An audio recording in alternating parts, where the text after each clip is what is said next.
नमस्कार दोस्तों। स्वागत है आप सभी का आपके अपने परिवार सुशील स्मार्ट स्टडी पर। मैं हूं आपका दोस्त सुशील सिंह। दोस्तों, कल हमने समास के बारे में पढ़ा और समास के बेसिक शब्दों को हमने देखा और ये भी जाना कि समास को हम कैसे पहचानते हैं। तो आप लोग का जो प्यार और कमेंट्स पिछले वीडियो पर मिले उसे देखकर तो ये साफ है कि इस बार आप यूपी होमगार्ड और अपनी मनचाही सरकारी नौकरी छीनने के लिए एकदम पूरी तरह तैयार हैं। और कल की क्लास के बाद कई बच्चों के मैसेज आए कि सर कुछ ऐसे शब्द भी कराइए जो बहुत कंफ्यूजिंग होते हैं और बड़े एग्जाम में आते हैं। तो आज का लेक्चर नंबर 2 है और आपके लिए सबसे ज्यादा महत्वपूर्ण होने वाला है। और आज हम दही बड़ा, शीतोष्ण और शताब्दी जैसे उन यूनिक एमसीक्यू को फोड़ेंगे जो अक्सर अच्छे अच्छे छात्रों को भी जो है एग्जाम में चक्कर खिला देते हैं।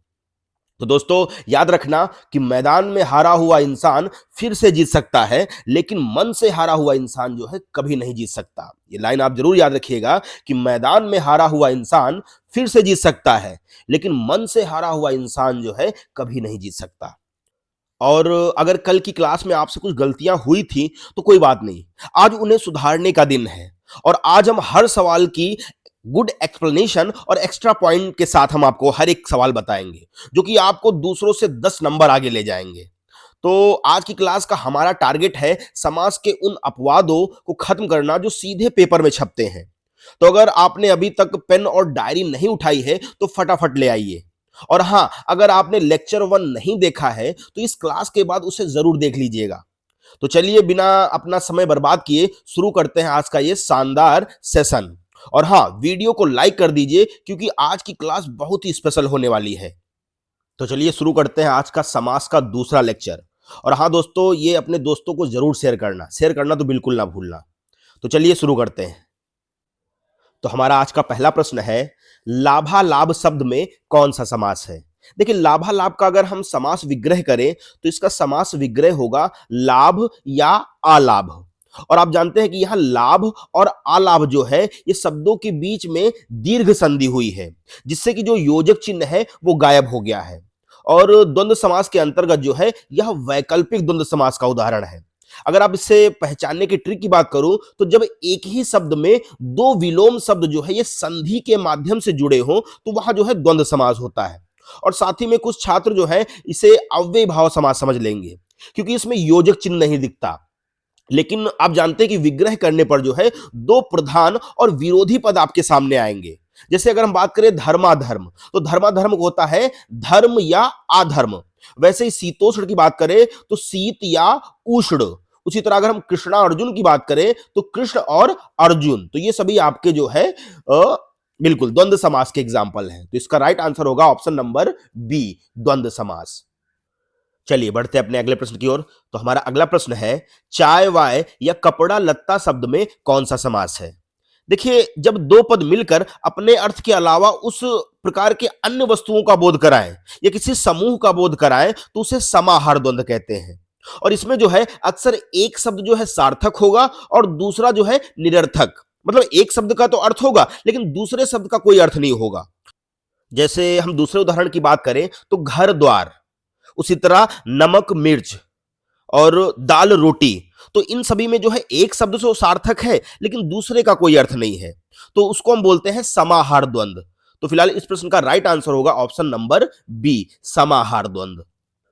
चलिए बढ़ते हैं अपने अगले प्रश्न की ओर। तो हमारा अगला प्रश्न है, थोड़ा बहुत शब्द में कौन सा समास है?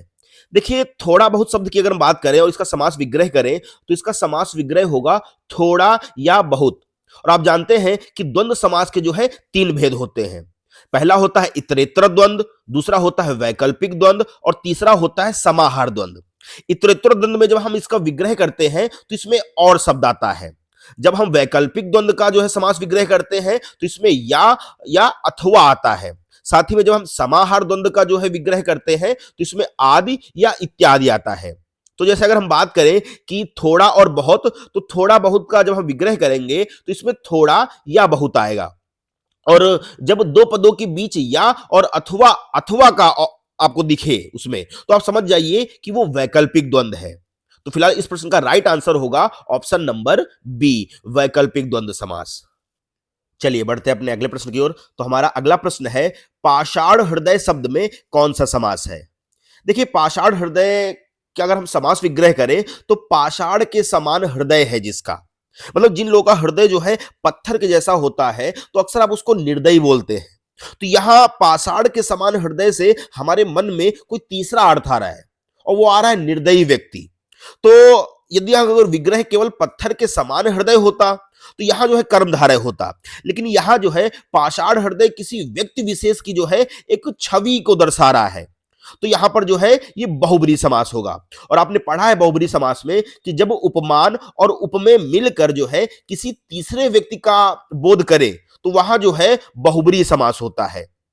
तो फिलहाल इस प्रश्न का तो राइट आंसर है ऑप्शन नंबर बी, बहुब्रीहि समास। साथ ही में अगर हम कुछ एग्जाम्पल की बात करें जैसे मृग नयनी, तो मृग नयनी में जो है मृग के समान नयन है जिसके, मतलब यहां पर एक सुंदर स्त्री की छवि आ रही है, तो ये बहुब्रीहि भी हो सकता है और आपका कर्मधारय भी।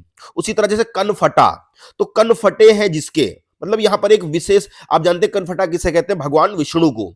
वैसे ही अगर हम बात करें अजात शत्रु, तो जिसका शत्रु ना पैदा हो, तो ये सभी जो है आपके बहुब्रीहि समास के एग्जाम्पल हैं। और मैं आपको बता दूं कि जैसे चंद्रमुखी, मृगनयनी, पाषाण हृदय, ये सभी अक्सर एग्जाम में आते हैं और यहां पर आपको बहुब्रीहि समास को ही प्राथमिकता देनी है। तो फिलहाल इस प्रश्न का राइट आंसर है ऑप्शन नंबर बी, बहुब्रीहि समास। चलिए बढ़ते हैं अपने अगले प्रश्न की ओर। तो हमारा अगला प्रश्न है पवन चक्की शब्द में कौन सा समास है। देखिए अगर हम पवन चक्की शब्द का समास विग्रह करें तो इसका समास विग्रह होगा पवन से चलने वाली चक्की। और इसे जो है मध्यम पद लोपी तत्पुरुष भी कहते हैं। जनरली होता क्या है कि तत्पुरुष में केवल एक कारक जैसे का, के या में का लोप होता है, लेकिन यहां जो है कारक चिन्ह से जो है, यहां पर जैसे लिखा नहीं है कि पवन से चलने वाली चक्की, तो से के साथ साथ चलने वाली जो शब्द है इसका भी पूरा पूरा लोप हो गया है। तो लगभग छात्र करेंगे क्या कि इसे पवन की चक्की समझकर संबंध तत्पुरुष की गलती कर देते हैं, जबकि चक्की जो है ये पवन की संपत्ति नहीं है बल्कि उससे चलती है। तो इसका तो राइट आंसर होगा आपका लुप्त तत्पुरुष समास। साथ ही में अगर हम अन्य उदाहरण की बात करें जैसे वन मानुष, तो इसका समास विग्रह होगा वन में रहने वाला मानुष। वैसे ही तुलादान की बात करें तो तुला के बराबर दिया जाने वाला दान। और पर्णकुटी का एग्जाम्पल ले तो पत्तों से बनी कुटी, ये सभी जो है आपके तत्पुरुष के एग्जाम्पल हैं। तो इसका राइट आंसर होगा ऑप्शन नंबर सी, लुप्त पद तत्पुरुष समास। चलिए बढ़ते हैं अपने अगले प्रश्न की ओर। तो हमारा अगला प्रश्न है सपरिवार शब्द में कौन सा समास है। देखिए अगर हम सपरिवार शब्द का समास विग्रह करें तो इसका समास विग्रह होगा परिवार के साथ है जो, है ना। और जब किसी शब्द के आरंभ में आप जानते हैं कि सा या सह उपसर्ग जुड़ा हो और वह सहित का बोध कराए, मतलब किसी के साथ, तो वहां तुल्य योग बहुब्रीहि होता है। और अव्यय भाव समास की बात करें तो अव्यय भाव समास में सा का प्रयोग क्रिया विशेषण की तरह होता है, लेकिन यहां सपरिवार जो है किसी व्यक्ति की विशेष स्थिति को बता रहा है कि वह जो है परिवार के साथ मौजूद है।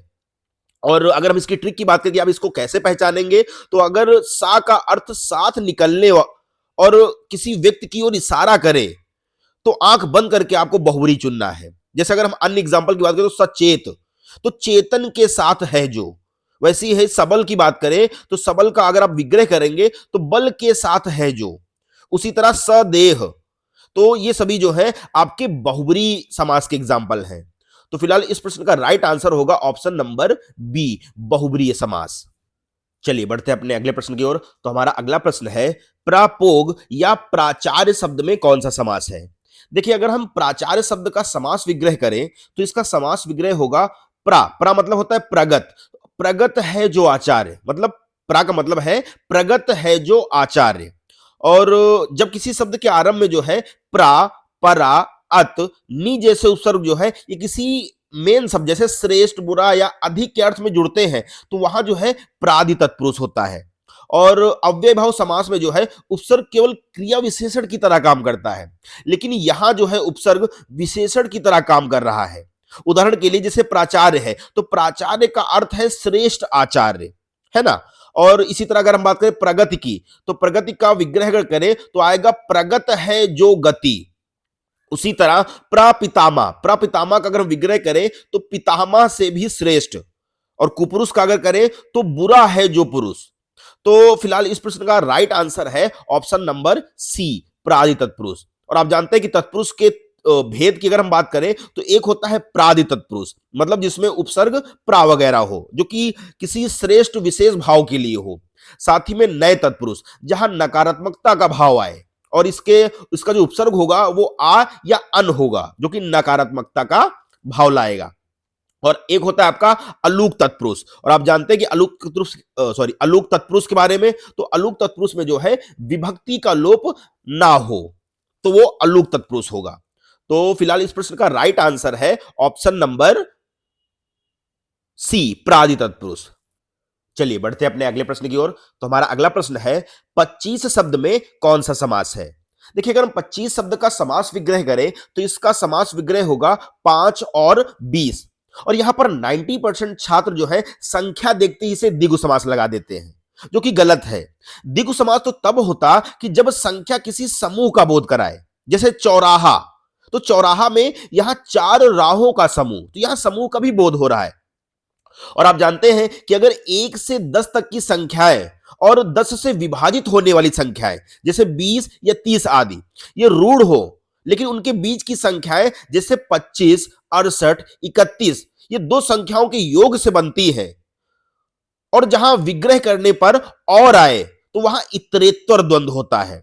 और अक्सर ऐसे एग्जाम जो है यूपी पुलिस और बहुत सारे एग्जाम में जो है पूछे जाते हैं, जैसे 31 तो 1 और 30, उसी तरह 67, तो 67 शब्द, ये शब्द जो है ये द्वंद्व समास होते हैं। और कैसा द्वंद्व समास? इतरेत्तर द्वंद्व समास।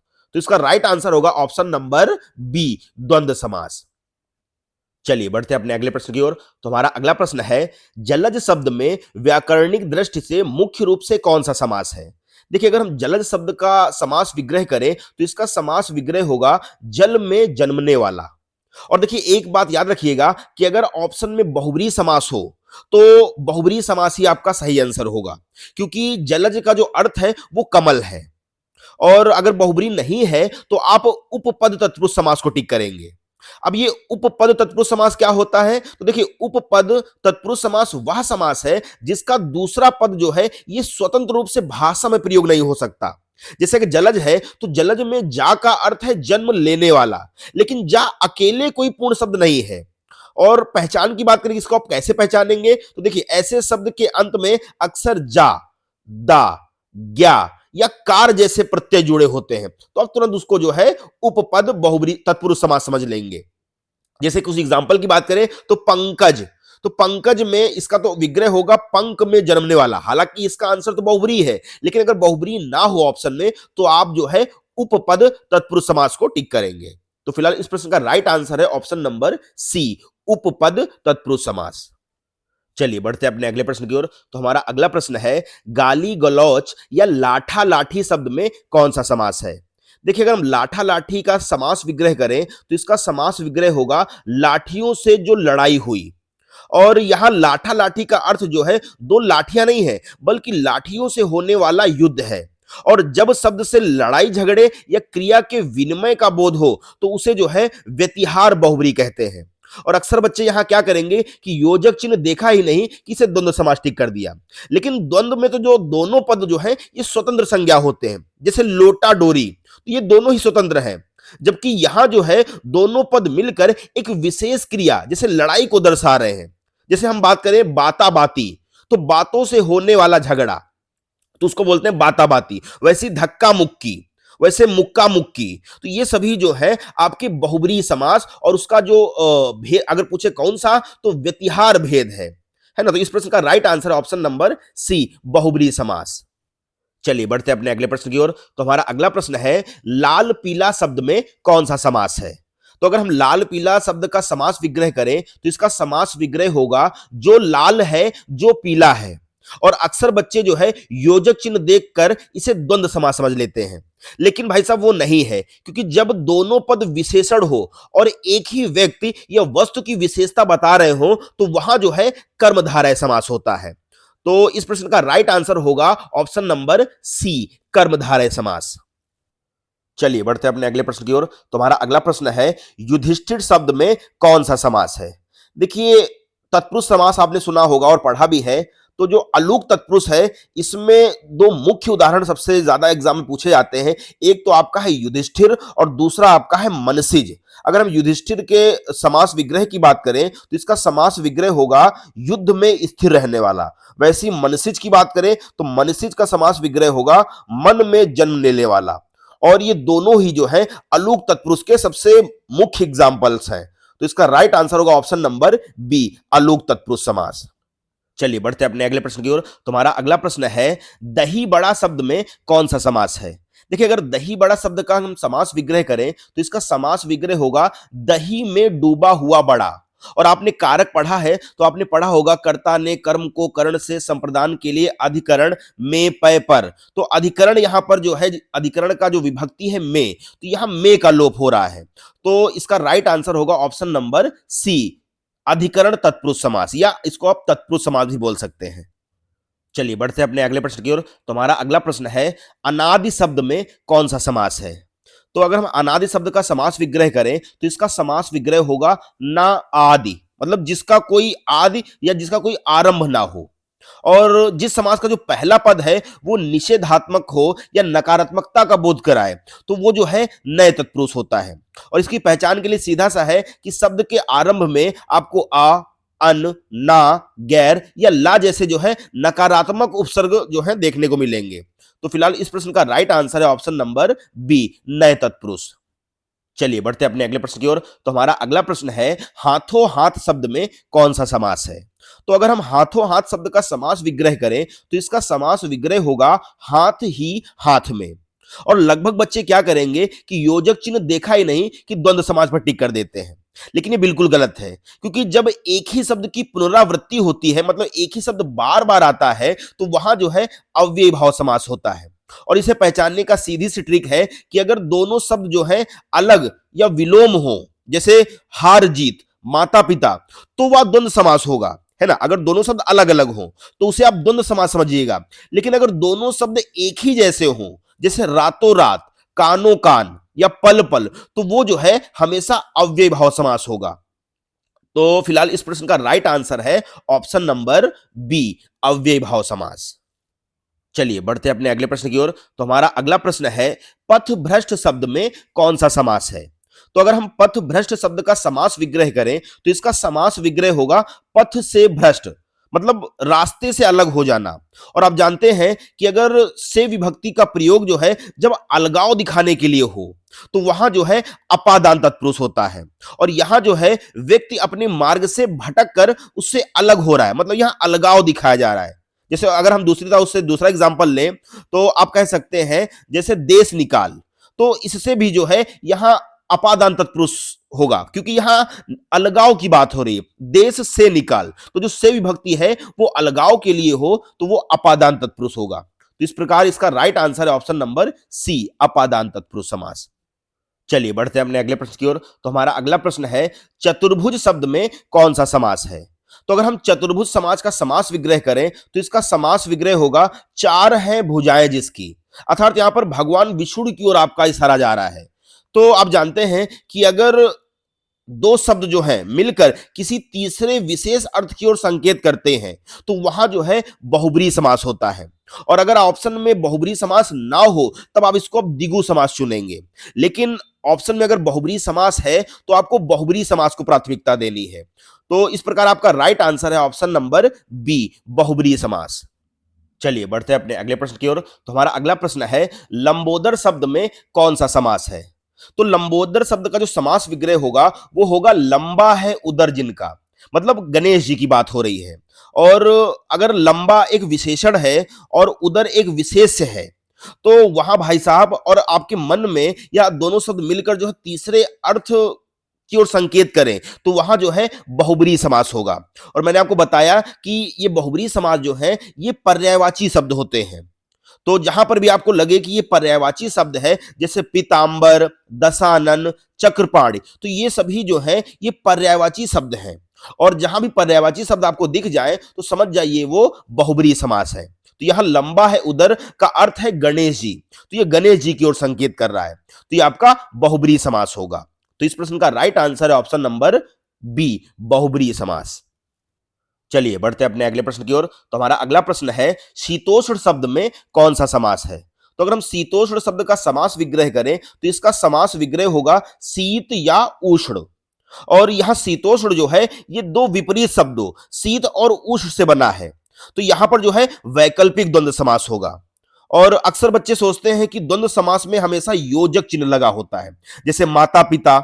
लेकिन शीतोष्ण या लाभालाभ और धर्माधर्म जैसे शब्द भी जो है ये संधि होने के कारण जो है योजक चिन्ह यहां छिप जाता है। तो यहां जो है आपका द्वंद्व समास होगा।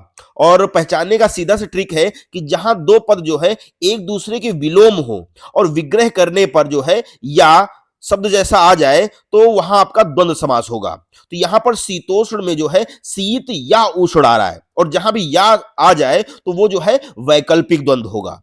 तो फिलहाल इस प्रश्न का राइट आंसर होगा ऑप्शन नंबर सी, द्वंद्व समास। चलिए बढ़ते हैं अपने अगले प्रश्न की ओर। तो हमारा अगला प्रश्न है बीचों बीच शब्द में कौन सा समास है। तो अगर हम बीचों बीच शब्द का समास विग्रह करें तो इसका समास विग्रह होगा बिल्कुल बीच में। और जिस समास में शब्दों की जो पुनरावृत्ति होती है ये शब्द बार बार आते हैं तो वहां जो है अव्यय भाव समास होता है। और यहां जो है बीच शब्द की जो है आवृत्ति हुई है, मतलब बीच शब्द दो बार आया है। और अब जैसे यहां योजक चिन्ह लगा है तो योजक चिन्ह देकर आप इसे द्वंद्व समास मत समझ लेना, क्योंकि आपको याद रखना है कि द्वंद्व में दोनों पद जो है अलग अलग या विलोम होते हैं, जैसे दिन रात। और अगर एक जैसे ही शब्द हो जैसे रातों रात, कानों कान या घर घर, तो वो जो है हमेशा अव्यय भाव समास होगा। और सीधा सा याद करने का एक सिंपल सा ट्रिक है कि अगर आपको पहला पद कोई उपसर्ग दिख जाए जैसे यथा, प्रति, आ, भर या नी, और किसी भी शब्द का जो बार बार आवृत्ति हो तो वहां जो है या कोई शब्द दोहराया जाए तो वह जो है अव्यय भाव समास होगा। तो फिलहाल इस प्रश्न का राइट आंसर होगा ऑप्शन नंबर बी, अव्यय भाव समास। चलिए बढ़ते हैं अपने अगले प्रश्न की ओर। तो हमारा अगला प्रश्न है पदच्युत शब्द में कौन सा समास है।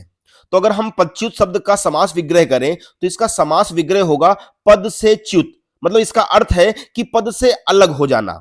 और यहां जो है से विभक्ति का प्रयोग जो है अलग होने के भाव में हुआ है कि मतलब कोई चीज अलग हो रही है। और जब कोई व्यक्ति अपने पद से हटता है तो वहां उससे अलग हो जाता है, मतलब यहां अलगाव दिखा रहा है। और जहां भी से विभक्ति का प्रयोग अलगाव के लिए हो तो वहां पर अपादान तत्पुरुष होता है।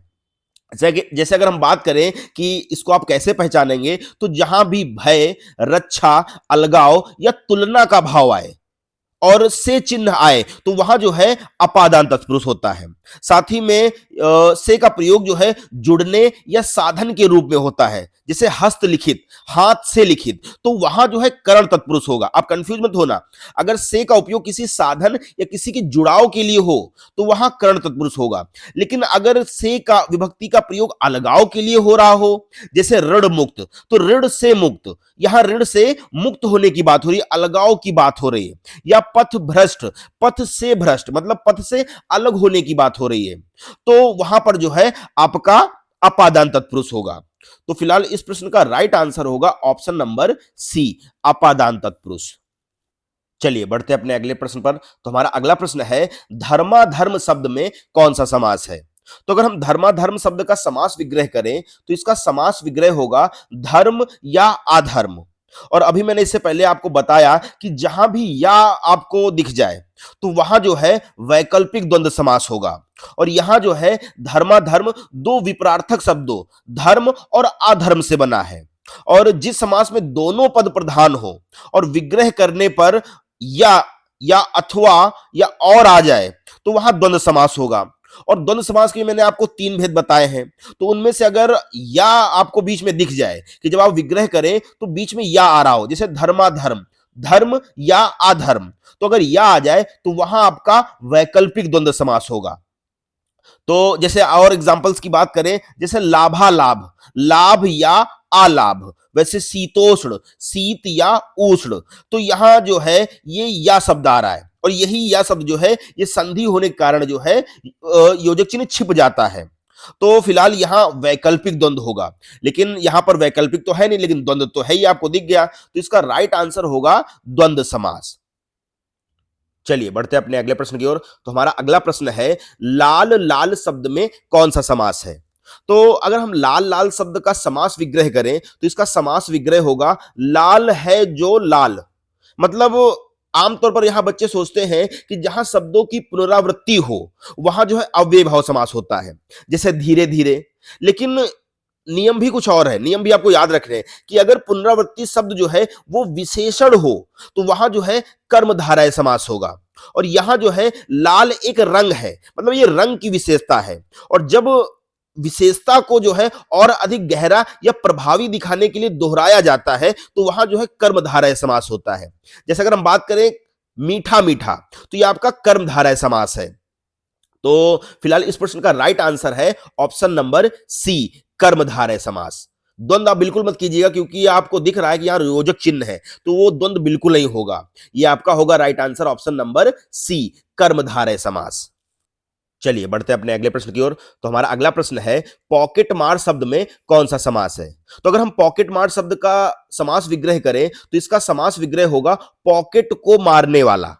मतलब जिस समास में उत्तर पद प्रधान हो और विग्रह करने पर कारक चिन्ह प्रकट हो जाए तो उसे जो है तत्पुरुष समास कहते हैं।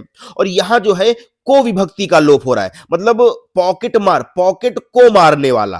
तो आप जानते हैं को जो है ये कर्म कारक है, और जहां भी को दिखे तो वहां आपका कर्म कारक होगा। और पहचानने का सीधा सा है कि क्रिया को करने वाला पद, जैसे सुख प्राप्त तो सुख को प्राप्त, तो यहां पर आपका कर्म तत्पुरुष समास होगा। उसी तरह चिड़ी मार तो चिड़िया को मारने वाला। तो ऐसे शब्द अगर आपको अक्सर दिखे तो वो आपका कर्म तत्पुरुष के उदाहरण है।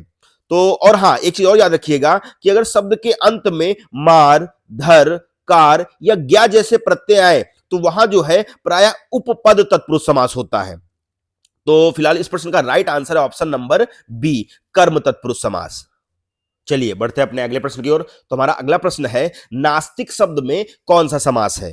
तो अगर हम नास्तिक शब्द का समास विग्रह करें तो इसका समास विग्रह होगा न आस्तिक, मतलब जो आस्तिक ना हो। और आप जानते हैं कि जिस समास का पहला पद जो है वो नकारात्मक हो, मतलब नकारात्मकता का भाव आए, तो उसे जो है नए तत्पुरुष समास कहते हैं। और पहचानने का सीधा सा ट्रिक है कि यदि शब्द की शुरुआत में आ, अन, ना या गैर जैसे नकारात्मक उपसर्ग लगे हो तो वे जो है नहीं का अर्थ देते हैं, तो वहां जो है नए तत्पुरुष होता है। जैसे अगर हम उदाहरण और दूसरे एग्जांपल्स की बात करें तो अधर्म, अनदेखा और उसी तरह गैर वाजिब, तो ये सभी जो है आपके नए तत्पुरुष का एग्जाम्पल है। तो इस प्रश्न का राइट आंसर होगा ऑप्शन नंबर बी, नए तत्पुरुष समास। चलिए बढ़ते हैं अपने अगले प्रश्न की ओर। तो हमारा अगला प्रश्न है महापुरुष शब्द में कौन सा समास है। तो महापुरुष शब्द का समास विग्रह करें तो इसका समास विग्रह होगा महान है जो पुरुष। और जिस समास में एक पद विशेषण और दूसरा पद विशेष हो, विशेषण का मतलब जिसकी विशेषता बताने वाला, और जिसकी विशेषता बताई जाए वो विशेष होता है। तो अगर विशेषण और विशेष से जैसे शब्द आए तो वहां जो है कर्मधारय समास होगा। और यहां जो महान है वो विशेषण है और पुरुष जो है विशेष है, मतलब पुरुष की विशेषता है कि वो महान है, तो आपका ये कर्मधारय समास होगा। और सीधा सा पहचानने की ट्रिक है कि विग्रह करने पर अगर बीच में है जो या के समान शब्द आए तो निश्चित है कि वो जो है कर्मधारय समास होगा। जैसे अगर हम एग्जांपल की बात करें तो चरण कमल, तो इसका विग्रह करेंगे तो कमल के समान चरण। तो फिलहाल इस प्रश्न का राइट आंसर होगा ऑप्शन नंबर बी, कर्मधारय समास। चलिए बढ़ते हैं अपने अगले प्रश्न की ओर। तो हमारा अगला प्रश्न है चौराहा शब्द में कौन सा समास है। तो अगर हम चौराहा शब्द का समास विग्रह करें तो इसका समास विग्रह होगा चार राहों का समूह। और जिस समासिक पद का जो पहला पद है अगर वो संख्यावाची हो और किसी समूह का बोध कराए तो उसे जो है द्विगु समास कहते हैं। और यहां चौराहा जो है, चौ का मतलब होता है चार और राह मतलब होता है एक समूह, चार राहों का समूह। और पहचानने का सीधा सा है कि अगर किसी भी शब्द की शुरुआत किसी गिनती से हो और वहां समूह का बोध हो तो समझ जाइए कि आप जो है वो द्विगु समास है। जैसे अगर हम और एग्जांपल्स की बात करें तो जैसे त्रिराहा, तीन राहों का समूह, वैसे पंचवटी, पांच वटों का समूह, है ना। तो ये सभी आपके जो है ये जी बिल्कुल ये आपके ऑप्शन होगा ऑप्शन नंबर बी, द्विगु समास। चलिए बढ़ते हैं अपने अगले प्रश्न की ओर। तो हमारा अगला प्रश्न है आजन्म शब्द में कौन सा समास है। तो अगर आजन्म शब्द का समास विग्रह करें तो इसका समास विग्रह होगा जन्म से लेकर, मतलब जीवन भर।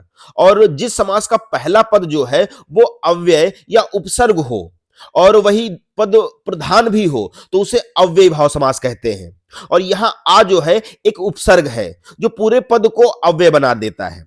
साथ ही में अगर इसके हम पहचानने की बात करें कि आप कैसे पहचानेंगे, तो अगर किसी शब्द के प्रारंभ में आ, यथा, प्रति, भर, अनु, हर जैसे उपसर्ग लगे हो तो भाई साहब आंख बंद करके आप जो है अव्यय भाव समास चुन ले। और साथ ही में अगर जब किसी शब्द की पुनरावृत्ति भी हो, मतलब कोई शब्द बार बार आए जैसे रातों रात, हाथों हाथ, तो तब भी आपका जो है अव्ययी भाव समास होगा। तो इस प्रश्न का राइट आंसर है ऑप्शन नंबर सी, अव्ययी भाव समास। चलिए बढ़ते हैं अपने लास्ट और अंतिम प्रश्न की ओर। तो हमारा आज का एक लास्ट प्रश्न है, त्रिनेत्र शब्द में कौन सा समास है? तो त्रिनेत्र शब्द का अगर हम समास विग्रह करें तो इसका समास विग्रह होगा तीन है नेत्र जिनके। मतलब आपके मन में आ रहा होगा कि भगवान शिव जी, क्योंकि इन्हीं के तीन नेत्र हैं। और जब भी समासिक पद के दोनों पद प्रधान ना होकर किसी तीसरे की ओर संकेत करें तो वहां जो है बहुब्रीहि समास होता है। क्योंकि यहां पहला पद त्रि है, संख्या है एक, इसलिए कई लोग क्या करेंगे यहां द्विगु समाज लगा देंगे। लेकिन भाई साहब अगर कोई तीसरा अर्थ भी निकल रहा हो या किसी तीसरे की ओर संकेत जा रहा हो तो आपका वो बहुब्रीहि समास होता है। तो आपको बहुब्रीहि समास को जो है प्राथमिकता देनी है। तो फिलहाल इस प्रश्न का राइट आंसर है ऑप्शन नंबर बी, बहुब्रीहि समास। तो दोस्तों आज के इस लेक्चर 2 में हमने समास के उन कठिन और यूनिक प्रश्नों को कवर किया है जो अक्सर प्रतियोगी परीक्षाओं में हमें परेशान करते हैं। और मुझे पूरा भरोसा है कि अब आपका कॉन्फिडेंस लेवल पहले से कई गुना बढ़ गया होगा। और अब बारी है आज के होमवर्क क्वेश्चन की। तो आज का सवाल है, मृगनयनी में कौन सा समास है? और अपना जवाब कमेंट बॉक्स में जरूर दीजिएगा और अगर हो सके तो इसकी व्याख्या भी लिखिएगा। और जिस छात्र का जवाब सबसे सटीक होगा मैं उसे हार्ट दूंगा, मतलब अपना भाई तब दिल दूंगा, है ना। और अगले वीडियो में उसका नाम भी लूंगा। तो जाते जाते बस इतना ही कहूंगा कि सफलता एक दिन में नहीं मिलती भाई साहब, सफलता एक दिन में नहीं मिलती, लेकिन एक दिन जरूर मिलती है। तो आपकी ये हर रोज की छोटी छोटी मेहनत, ये हर दिन के 20 से 30 मिनट के वीडियो एक दिन आपके शरीर पर वर्दी और आपके हाथ में ज्वाइनिंग लेटर लेकर आएंगे। तो बस खुद पर भरोसा रखिए और मेहनत में कमी मत आने दीजिए। और अगर आज की ये क्लास आपको दिल से पसंद आई है तो इसे अपने कम से कम 5 दोस्तों के साथ शेयर जरूर करें ताकि सुशील स्मार्ट स्टडी परिवार और बड़ा हो सके। और कल हम शुरू करेंगे एक नया और धमाकेदार टॉपिक, लेकिन उससे हो सकेगा तो मैं आपके लिए इसका तीसरा पार्ट भी लेके आऊंगा अगर जरूरत पड़ी तो आप लोग कमेंट में बताइएगा कि अगर आपको इसका तीसरा पार्ट चाहिए तो मैं तीसरा पार्ट भी लेके आऊंगा। तो दोस्तों मिलते हैं कल की क्लास में। तो तब तक के लिए स्वस्थ रहिए, मस्त रहिए और जबरदस्त तरीके से पढ़ते रहिए। तो जय हिंद, जय Bharat. Thank you so much.